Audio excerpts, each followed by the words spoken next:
ओम नमः शिवाय। शिव महापुराण वायव्य संहिता उत्तरार्ध अध्याय 5 पशुपतित्व ज्ञान योग। उपमन्यु बोल्या, हे श्री कृष्ण, सर्व चराचर जीवो मायाना पाशाમાં બંધાયેલા છે। આને પરિણામે તેઓ જાણી શકતા નથી કે સમસ્ત બ્રહ્માંડ શિવજીનું સ્વરૂપ છે।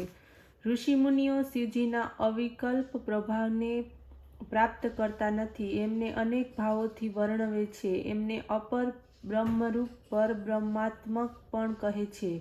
આ રીતે અનાદિ અનંત રૂપ પણ મહાદેવજી કહેવાય છે। ભૂત, ઇન્દ્રિય, અંતઃકરણ પ્રધાન વિષયાત્મક અપર બ્રહ્મ તેમજ ચેતનાત્મક પરબ્રહ્મ કહેવામાં આવે છે। આ ઘણું જ મોટું છે અને વિશ્વનો વિસ્તાર કરનાર છે।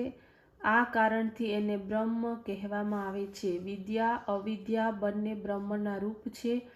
ચેતના અચેતના બંને વિદ્યા અવિદ્યાના રૂપ છે અને વિશ્વ શિવ રૂપ છે। સર્વ જીવ શિવને આધીન છે। વિદ્યા ભ્રાંતિ તેમજ પરા પણ શિવ સ્વરૂપ છે। ભ્રાંતિ તો પદાર્થોમાં મિથ્યાપણું છે। યથાર્થ જ્ઞાનની બુદ્ધિ વિદ્યા છે। વિકાલ રહિત તત્વસ્ત છે, એનાથી વિપરીત અસત છે। શિવ તો બંનેના સ્વામી છે। અન્ય માણસો એ બંનેને ક્ષર અક્ષર કહે છે। સર્વ પ્રાણી ક્ષર છે તેમજ અધ્યય છે। બ્રહ્મ અક્ષર છે। આ બંને પરમાત્મા રૂપ કોઈ તો એમને સમવિષ્ટ અને વ્યશિષ્ટ રૂપે પણ ઓળખે છે। વળી કોઈ પ્રકૃતિ પુરુષ પણ કહે છે। કોઈ એક વિદ્વાન 23 તત્વ કહે છે। કાર્યરૂપ જગતના પરિણામનો કાળ તો એક જ છે। એથી જ એક જ પ્રવર્તક તેમજ એક જ નિવર્તક છે।